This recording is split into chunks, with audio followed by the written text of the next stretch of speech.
여러분 안녕하십니까? 네, 오래간만에 모셨는데요. 지금 현재는 국민혁명 사무총장을 맡고 계시는 최인식 총장님 모셨고요.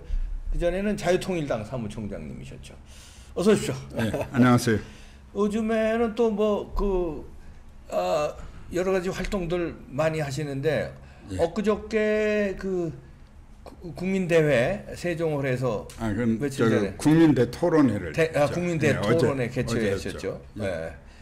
그거 목적은 뭡니까? 그거는 원래 우리가 이제 4.15 총선이 끝나고 이렇게 이제 그 어처구니 없는 결과를 만들어졌죠. 네. 그리고 나서 시리에 빠진 국민들에게 새로운 방향을 제시를 하고 무엇이 잘못되었는지를 우리가 이제 복기를 해보고 네. 미래를 준비를 해야 할 텐데 이 그 상습적인 이 집권당의 부정선거, 이 금권선거에 우리 국민들이 분노가 워낙에 크시다 보니까 네. 정상적인 우리가 토론회를 가질 수 있는 기회가 없었습니다. 네, 맞습니다. 그러다 보니까 좀 늦었는데 늦은 감이 있지만은 네. 그래도 우리가 출발을 해야 하기 때문에 어저께 이제 첫 토론회를 했습니다. 네.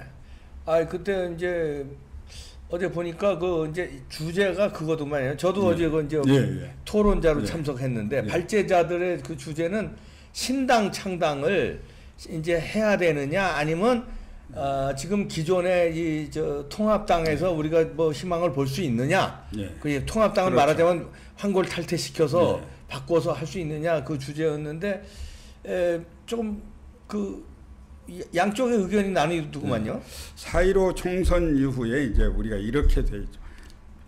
미통당을 이제 버려야 하느냐, 아니면 새로운 준비를 시작해야 되느냐, 이걸 국민들이 이제 현실적으로 이제 이거를 우리에게 심각하게 지금 책임을 묻고 있는 겁니다. 그런데 일각에서는 새로운 정당을 만들면 또 실패를 하니까 미통당을 고쳐서 쓰자 이런 의견이 있습니다. 그래서 신당으로 새롭게 시작을 할 것이냐 아니면 미래통합당으로 입당을 해서 당을 환골탈퇴를 시키고 국민정당으로 우리가 바로 잡을 것이냐 하는 그 문제를 어저께 시작했다 이렇게 보시면 됩니다. 그렇게 해서 이제 조갑재 선생이 기조 발언하시고 그다음에 정규제 주제 발표하시고 정규제 주필 그다음에 또 김대호 소장이 주제 발표했는데 부정선거에 대해서 말하자면 별로 이렇게 목소리를 안 내시는 분들이 그래서 저는 토론자로 있다가 제가 그냥 부정선거를 강하게 주장하면서 부정선거가 이거 해결 안 되고 무슨 놈의 민주주의고 무슨 놈의 신당이냐 그러고 제가 강하게 얘기를 해서 좀 신뢰를 어저께 아주 잘 됐습니다. 이 박사님께서 그 문제를 제기해 주셨고 또 실질적으로 많은 국민들이 이 부정선거에 대해서 의문을 갖고 계신 것도 사실이고요. 그리고 또 이것은 의문을 떠나서 우리 대한민국 역사에 이렇게 전대미문의 금권선거 이 자체만 해도 이거는 매표행위라 이거는 원천적으로 이건 부정선거이고 이건 상상할 수 없는 부정선거입니다. 투개표 문제가 아니고 투개표 문제도 문제가 있다 보니까 그건 밝혀보낼 일이지만 총체적으로 이것은 부정선거다. 금권선거이고 이건 매표 행위를 한 것이죠. 그래서 이 문제는 두고두고 이 문제는 이 정권이 책임을 지지 않을 수 없을 거라고 저는 그렇게 생각을 합니다. 어저께 그런데 그 토론에서도 우리가 토론자를 선정하면서 부정선거에 관련한 이야기를 하는 분은 그러면 빼야 되느냐? 그게 아니죠. 자연스럽게 어저께 박사님이 또 참석하셔가지고 토론해 주시면서 자연스럽게 이렇게 우리 현재의 이슈들이 좀 드러나게 됐고 앞으로 이 논의는 좀 더 심도 있게 계속 해 나가야 될 거라고 생각을 합니다.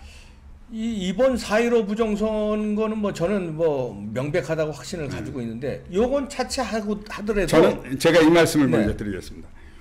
제가 걱정하는 건 이 4.15 부정선거 투개표 문제 이런 이야기라면 이 선거는 부정이 드러난다 하더라도 이런 방식으로 이렇게 3권이 완전 장악되고 법원 재판까지 우리는 사실상 다 장악되었다고 보기 때문에 법사위원장까지 여기서 이제 일당 독재, 전체주의 국회가 되었고 언제 밝혀질지 모릅니다. 저는 이것 때문에 이거에 우리가 매몰되어서 여기에 지금 이미 드러난 부정이 얼마나 많습니까? 네. 문재인 정권이 그 쉬운 선거인 탄핵 이후에 치러진 대통령 선거에서 김경수 잘 아시다시피 그 드루킹. 실질적으로 김경수 징역 2년을 받지 않았습니까? 실형을. 그렇다면 거기에 그것만 해도 원천 무효예요. 대통령 선거가 사실상 원천 무효예요. 네. 그리고 두 번째 다음 선거는 어떤 것이 있느냐. 울산 선거 있잖아요. 송철호 부정선거에 지방선거에서 울산시장 선거는 지금 현재 문재인 정권의 검찰에서 밝힌 대통령이 거기에 개입된 것만 해도 공소장에 제기된 것만도 수십 번이 나오고 있습니다. 예. 그렇다면 이거는 대통령 탄핵이죠. 탄핵감. 탄핵 정도가 아니라 이거는 대통령 감방 가야 되는 일입니다. 감방 가야 되는 정상적인 나라 같은 친구 당선시키면서 그냥 청와대가 컨트롤 타워 있잖아요. 네. 이것이 다 드러난데도 우리 국민들은 또 이 더불어민주당에 170석 49%를 줬잖아요. 그래서 그 프로수를 떠나서 국회의원 수가 177명을 줬습니다. 자, 어떻게 되고 있습니까? 일당 독재.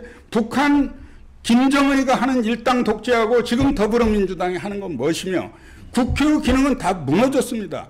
행정의 대통령 행정을 입법과 행정이 구분이 없는 완전 전체주의 국회가 된 거 아닙니까? 아니 법사위원장까지도 그냥 또 가져가.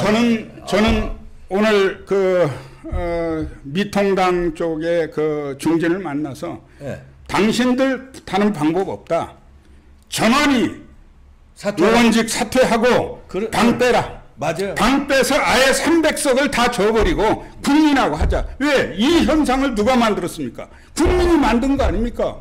예. 국민이 177석 주니까 저 당을 상식적인 정당으로 본 거예요. 아니, 이제 부정선거로 도둑질 당한 거죠. 자, 부정선거는 뭐 당연히 지금 현재 울산 거하고 드루킹 사건, 울산시장 선거 이것만 윤석열 검찰이 정말 국민만 보고 수사한다면 대통령 저는 이거 탄핵해야 된다고 봅니다.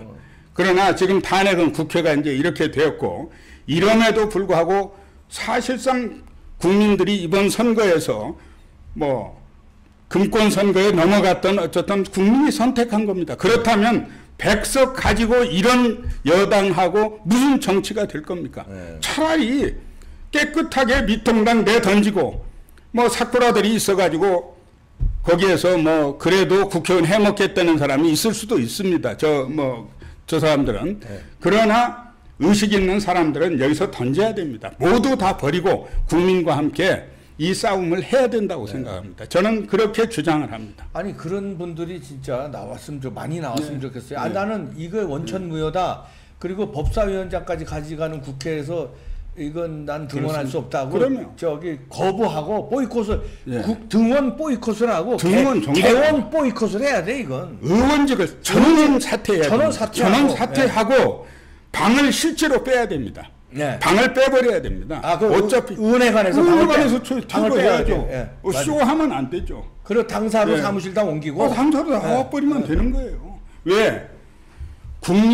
이거는 국민이 찍어준 국민에 대한 도리가 아니다. 이렇게 말하는 사람도 있어요. 그러나 국민이 이 더불어민주당의 이런 선거 결과를 냈을 때는 상식적으로 관행에 따라서 그래도 정치가 될 거라고 믿은 거지. 이렇게 일당 독재로 전체주의 국회로 가져간다는 건 상상이나 했겠느냐는 거예요. 그러나 이렇게 만들어져서 개원국회를 이렇게 하는 저자들이 과연 국회 운영을 카운터 파트너로 인정하느냐 이거. 아이고 불보듯 뻔하죠. 뻔한 거 아닙니까? 그렇기 때문에 여기서 처음부터 국민에게 고하고 저는 의원직을 마땅히 버리는 의원직을 사퇴해야 된다. 이렇게 주장을 하고 있습니다. 근데 저 미통당 의원들이 그렇게 할 사람이 몇 명이나 있겠습니까? 그래도 뭐 몇 분이 다만 뭐 몇 분이라도 있지 않겠습니까? 그런 양심이 있는 모두를 버리는 그런 뭐 용기가 그럴 용기 있는 사람 이렇게 많지 않아 보여서. 뭐 저도 그걸 뭐 기대는 하지 않습니다. 현재 있는 사람들 이제 또 국민들 도와달라고 그러더라고. 이제 아니 우리가 얼마나 도와줬어요 국민들이. 그분들 뭐 이제 와서 미래가 있겠습니까? 네. 해도 안 될 거라고 봅니다. 어쨌든 요번에 네. 그러나 우리 제야 국민들은 모두 힘을 합해서 네. 이제 이럴수록 이제는 우리가 지금까지 경험한 여야의 정치 상황은 아니죠. 네. 입법, 사법, 행정, 언론까지 과거에는 유신 시절에도요. 그 유신 시절에도 언론이 살아 있었습니다. 그럼요. 자, 지금은 현대 사회에서 군인은 없어도 된다고 할 수는 없지만 언론이 없으면 어떻게 되겠습니까?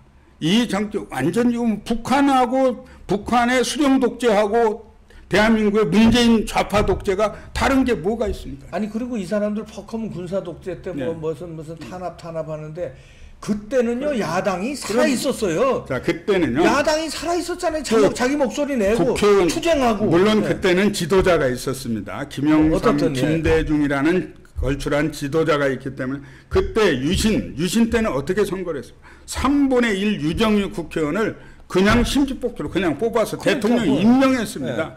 그런 가운데 야당이 불과 50명, 40명, 50명 되는 그런 국회를 가지고 투쟁했고 박정희 유신 정권도 협상을 했습니다. 근데 이거 지금 카운터파트로 103명이나 되는데 카운터파트로 인정도 안 하고 103명이나 되는 제1야당은 무기력하고. 이거는 저들이 봤을 때는 저들의 눈으로 봤을 때는 자 이게 역사 전쟁에서 더불어민주당은 대한민국을 과연 자유통일을 말할 수 있는지 대한민국 헌법을 지킬 것인지를 먼저 국민에게 약속을 하고 확인을 할 필요가 있다고 생각해요.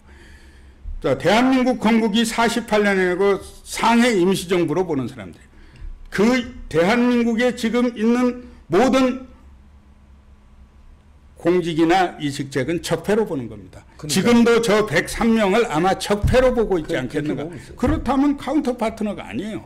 지금 저자들이 하는 행위로 봤을 때는 도저히 이게 국사를 함께 두는 카운터 파트너로 보고 있지는 않다. 이렇게 봅니다. 네. 그러니까 이거는 더 이상 국회를 끌고 거기에 등원해봐야 저는 속된 말로 병신 취급 받을 거다. 그러니까요. 저는 이렇게 생각해요. 자, 그렇게 해서 이제 우리 최윤식 사무총장님이 이끄는 국민혁명 거기서 이제 그 시민들 봉기라고 그럴까요? 시민들 뭉치자는 구호로 토요일마다 집회를 하시잖아요. 아, 그거는 이제 그 말씀을 좀 바로잡았는데 국민혁명은 전광훈 목사님이 의장님이시고 제가 이제 그 전광훈 목사님을 모시고 이제 사무총장 역을 하고 있는데 그건 광화문이라고 하는 이제 광화문 국민 세력이죠. 광화문의 본진. 거기에는 우리 대한민국의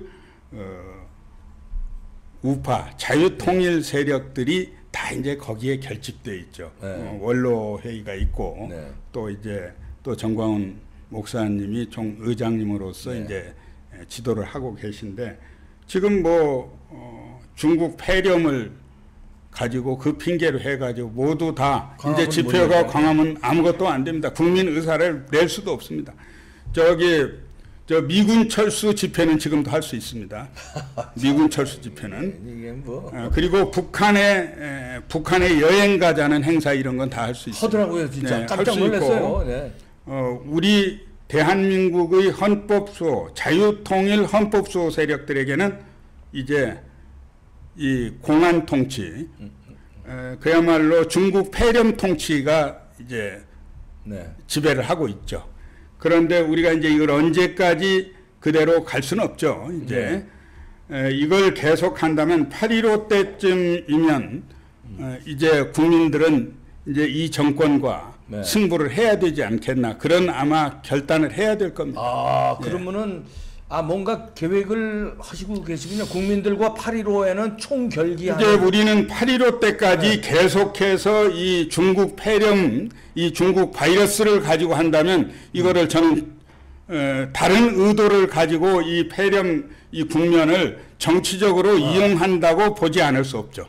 네, 지금 우리가 교통사고 나서 얼마나 많은 사람들이 인명피해가 있습니까? 네. 그리고 평상시에도 우리가 질병으로 희생이 얼만큼 일어나고 있습니다. 그리고 이 전적으로 이 중국 폐렴은 이 문재인 정권이 중국이 남이 아니다, 우리는 형제다 하는 자세로 어쩌면 중국 폐렴 이걸 가지고 서방 세계로부터 만약에 어떤 송사에 오면 대한민국도 까딱 잘못하면 편치 않을 겁니다. 우리가 초동 단계의 이 폐렴을 막을 수 있는 얼마든지 기회가 있었습니다. 중국만 막았으면 중국만 막았으면 우리 의료 시설이라든가 시민 의식 수준이 높고 그렇습니다. 이래서 중국만 지금 그러니까 중국 막은 나라들은 사망자 한 명도 안 나온 나라가 많아요. 그런데 지금 몇백 명이 아무것도 아니라고 하고 있고, 그걸로 또 이거 희한한 게 말이에요. 저는 이거 의심을 하고 있습니다. 지금도. 선거 때가 되니까 점점 다 줄었어요. 투표 때는 영영 한 명으로 몇 명대로 줄더라고요. 투표 끝나니까 또 늘어. 그건 아무것도 아닌 거죠. 조사를 안 했다는 거죠. 그때는 안 하고 있다가 한 거 아니냐. 저는 그런 의심을 갖고 있고, 이거 이제 앞으로 이 세균 몇 개 가지면 앞으로 대한민국 독재국가로 끌고 가는데 얼마든지 이 사람들 그 허구도 남을 사람들이다. 우리 국민들 정신 똑바로 차려야 된다. 이거 진짜 의심해 볼 수 있네요. 의심이 가요. 의심이 가네. 왜냐면 내 나이 있던 폐렴이 바뀐 거 아닌데 그랬어요. 그리고 광화문에서, 교회에서, 광장에서 폐렴이 우리가 몇십만 몇백만이 모였지만 단 한 사람 걸린 거 지금 나온 거 없습니다. 아니 그리고 야외에서 마스크 쓰고 하는데 상식적으로도 교회 야외에서 집회했을 때 나온 적 없어요. 광화문에서 나온 적 없습니다. 그런데 이 사람들 어떻게 지하철 그대로 다 뒀죠. 나이트클럽 다 둬가지고 나온 거 아닙니까? 그 책임진 공무원이 누가 있습니까? 이 정권이. 도대체 이걸 가지고, 이 중국 폐렴을 가지고 언제까지 이 정치적으로 활용을 하고 갈 건지 이걸 국민들이 잘 지켜봐야 된다. 지켜보고 우리 국민들이 이제 때가 이제 인내의 한계점에 다다랐다. 저는 이렇게 보고 있습니다. 그래서 이제 8.15 총결기를 계기로 이제 말하자면 국민 봉기로. 아니, 봉기라고 할 수는 없고요. 국민들이 이제 우리가 매번 대한민국 자유통일 헌법 세력들은 6.25, 8.15, 개천절, 국경일 행사 때마다 우리가 행사를 해왔습니다. 그런 통상의 행사를 또 막으려고 할 수도 있다는 거죠. 그러나 이건 이제 한계점에 왔고 더 이상 우리 국민들이 지켜만 보고 있지 않을 것이다. 그럼 8.15 행사는 광화문에서 안 열어줄 텐데 박원순이가 어디서 합니까 이거? 광화문에서 열고 안 열고 법에 의해서 하고 여러 가지 방법을 찾아봐야죠. 여러 가지 방법을 광화문이 아니면은 총 걸기가 이 마땅히 장소가 없잖아요. 우리가 집회를 하고 안 하고 할 필요가 없죠. 광화문으로 다 전 국민들이, 분노한 국민들이 모이면 되는 거죠. 집회 신고고 없이 그냥 다 나오면 되니까. 나오면 되는 거죠. 집회를 정상적으로 집회를 해주면 우리가 집회를 하고 통제도 가능하지만, 만약에 집회하거나 이것을 막고 중국 폐렴을 핑계대고 계속해서 정치적으로 압박을 한다면 우리 그러면 통제가 안 되는 국민들이 다 나오실 텐데요. 이번 8.15 때는 전 국민이 아마 8.15로 나오실 거라고 난 생각을 하는데 지금 개인이 나가는 거를 막을 재간은 없잖아요. 나오는데 그럼요. 누가 집회를 하지 않는데. 피켓 들고 나간다는데 연단은 설치를 못하더라도, 그걸 못하더라도 8.15 때나 우리가 8.15 때면 전국에서 국민들이 광화문으로 왔죠. 그러니까 요번에도 다 많은 분들이 지금 얼마나 지금 나라가 어렵습니까? 국가가 총체적으로 대한민국의 이 체제가 지금 위협받고 있는 별나는 사태의 위기에 있습니다. 자, 국회 무너져 버렸습니다. 국회가 야당이 국민을 대변하지 못합니다. 41%를 찍은 야당 국민은 이미 의식도 하지 않습니다. 문재인을 찍은 국민만 저자들은 국민이라고 보는 게 아닌가. 저는 그렇게 생각하고 있습니다. 있잖아요, 지금. 그러면 야당이라는 것은 몇 명이 됐던 카운터 파트너로서 정치를 함께 하는 것이란 말이죠. 네. 그런데 야당을 완전히 무시하고 가는 거예요. 오직 코로나 이야기만 하는 거예요. 그거 듣기 싫습니다. 아주. 뭐 코로나가 했고 국민들이 자기에게 이런 이 의회 독재를 허용했다? 한 근거가 없죠. 완전 견강부회이고 네. 이건 있을 수 없는 일입니다. 네. 이 아마 8.15까지 이런 정국이 계속된다면 네. 우리 국민들이 아마 그 분노가 8.15를 정점으로 해서 어떤 방식으로든 표현이 될 텐데 그것이 매우 저도 걱정스럽습니다.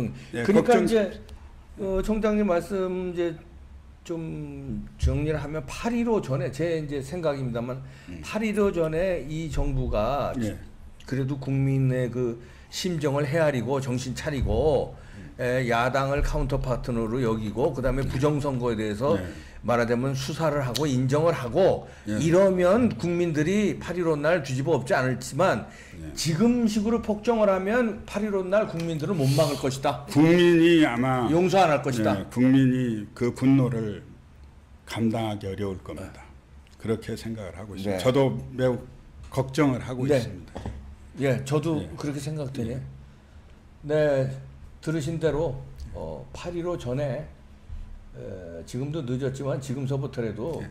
부정선거에 대해서 25개 지역 의원들이 선거 무효 소송하고 그 다음에 증거 보전 신청하고 그랬으면 그 법대로 절차에 따라서 그거 해결 안 하면요 지난 울산시장 선거 그 다음에 그 전에 대선에서의 두루킹 이런 것까지 다 묶어서 큰일 국민들이 큰일을 낼 것 같은 분위기니까요. 알아서 잘 해주길 바랍니다. 아유 바쁘신데 이렇게 예. 최인식 예. 전 자유통일당 사무총장님이었습니다. 예. 고맙습니다. 예, 감사합니다. 네, 감사합니다. 여러분들 뭉칩시다. 국민들은 뭉치는 수밖에 없어요. 아유 뭐 미통당이고 뭐고 이제 뭐 기대가 안 되니까 국민끼리라도 뭉칩시다. 네, 마치겠습니다.